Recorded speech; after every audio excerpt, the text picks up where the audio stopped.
They all stood back and admired their handiwork. Well done. Now just remember this, the magpie said. Kiss me on my carrot nose, not once, not twice, but thrice. For a visit from a one so dear. Do not be sad and do not fear. For when I depart, a wondrous gift I will bestow. Excuse me, carrot nose, carrot nose. Ah, yes, Matilda, sorry. The magpie sounded awkward. It was silent. They all looked sad. When Ashley trotted off the barn, returning with the largest, freshest carrot. Bonnie, this is your Christmas present for me. It's up to you. Bonnie felt all eyes on her. Yes, of course. That's fine. Tyler jumped up and replaced the carrot for the nose. Now we have to think of someone we have lost. Yes, replied the magpie, and a day full they will spend with you. Wow, that is a wondrous gift. No, you misunderstood. The wondrous gift they will bestow. They all looked at each other in amazement. What could it be? What, like a year's supply of catnip, perhaps? Oh, Panther, I don't think it's a material gift. I agree with you, Stretchy. Tyler and Stretchy high-fived each other. Yes, brother. They felt a disdain from Matilda's face. From Matilda, she raised her eyes. She really was not good at hiding her feelings from her face. You're right. It's also not something you want, but something you need. Not something you've asked for, but something you've wished for. I'm confused. Me too, Bonnie. Ashley replied, me too. Tyler suddenly jumped up the snowman and gently kissed the carrot nose 3 times. It was silent. They all looked towards the magpie, who said nothing. Well, that's that then. Matilda started to walk towards the house, followed by Panther. Stretchy and Tyler looked at each other. Tyler had a big tear forming. Stretchy, I believed it. Stretchy walked to his brother's side and gently leant against him, resting his head on his. Me too. Just then the brightest light surrounded the snowman, so much so they had to look away. The snowman glistened. Around the neck of the snowman appeared a collar of red and white with little bells. Basil? Basil? Is that you? Tyler jumped up, staring into the snowman's face. Stretchy, tears in his eyes. Brother, is that you? They heard the familiar voice. My brothers, I'm so pleased to see you.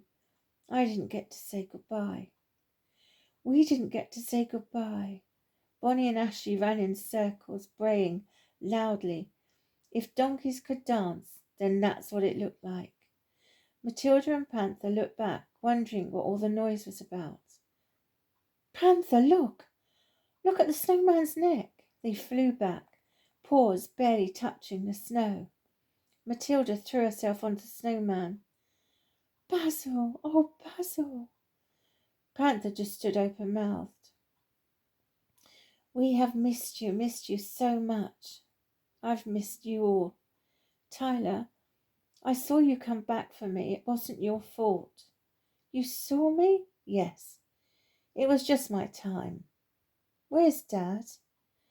Bonnie beckoned towards the house. Uh-oh. They all looked towards the house. A tall figure approached. It was their dad. He walked up, beaming smile. Here you all are. What mischief are you up to now? We're not, Dad, promise. Not her. My. Who made this impressive fella? We all did, Dad. We have to tell you something. It's Basil. You see this magpie? Stretchy blurted out the whole story. Chuck went up to the snowman and gently touched it. He saw the collar, the very collar that Basil had worn since being a pup. The same he had as a Christmas present, with little bells. The very collar that he wouldn't give up. Chuck had wondered if it was the bells he had got used to. but saw no sense in stressing him and taking it off. Basil, my boy, is it you? Yes, Dad. He hugged the snowman. The stick arms clung tight to his dad. Matilda, meanwhile, had given poor Stretchy a sharp scratch on the nose. What was that for? You were talking to Dad. Yes, I always do.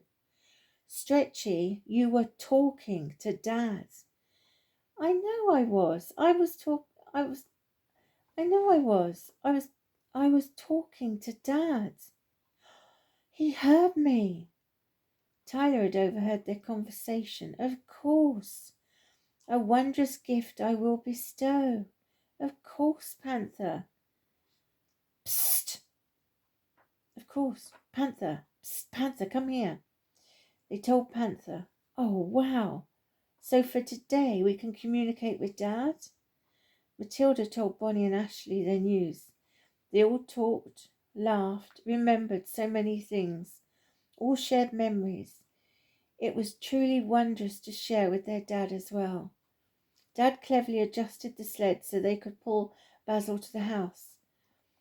The house visit was quick as it was too warm inside. They played games. It was a magical day that none of them would ever forget. Daddy made a fire and cooked a fabulous feast. The time had gone so quickly. It was fast approaching 7:15, the time of Basil's returning. The magpie had returned. Daddy talked with the magpie, thanking him. They all said their goodbyes. To Basil it was sad that the day had gone so fast. Bonnie and Ashley nudged Basil gently with their heads. They all had one last hug, and then Daddy. Well, my boy, that's it then. I love you. I'm proud of you, my boy. I'll see you later, my family. I love you. For a magical, wondrous moment, they saw Basil in his true form. Goodbye. Then he was gone. The collar had gone. The snowman had lost his shimmer. It was silent. Daddy walked to Bonnie and Ashley, away to the barn.